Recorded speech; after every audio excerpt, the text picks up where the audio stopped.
లో శ్రీరామనవమి సందర్భంగా పెదకూరపాడు ఎన్డీఏ అభ్యర్థి భాష్యం ప్రవీణ్ ఆధ్వర్యంలో సేవా కార్యక్రమాలు నిర్వహించారు. అమరావతి మండల తెలుగు యువత సేవా కార్యక్రమంలో పాల్గొన్నారు. అమరావతిలోని యానాది బండచేరు కాలనీలో నిరుపేద 500 కుటుంబాలకు భాష్యం ప్రవీణ్ కూరగాయలను పంపిణీ చేశారు.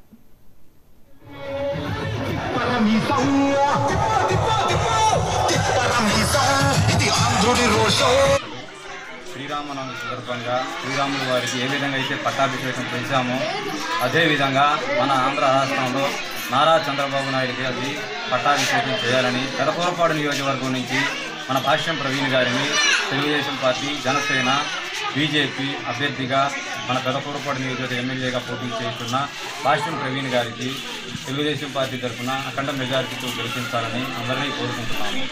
అదే యానాది కాలనీ వాసులు అమరావతికి ఎంతో పట్టుకొమ్మలు లాంటి వాళ్ళు చేసిన మేలు అమరావతి మర్చిపోతుంది. ఏ విధంగానంటే పంచాయతీ పనులు చేసే వాళ్ళే, బాత్రూమ్ క్లీన్ చేయాలన్న వాళ్ళే కష్టం వాళ్ళది.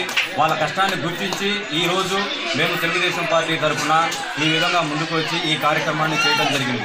వాళ్ళు ఎన్ని బాధలు పడుతున్నారంటే అన్ని బాధలు చెప్పలేం, కానీ ఒకే ఒక బాధ మద్యం దోపిడీతో జగన్మోహన్ రెడ్డి వీళ్ళని ఏ విధంగా అన్యాయం చేస్తున్నాడనేది.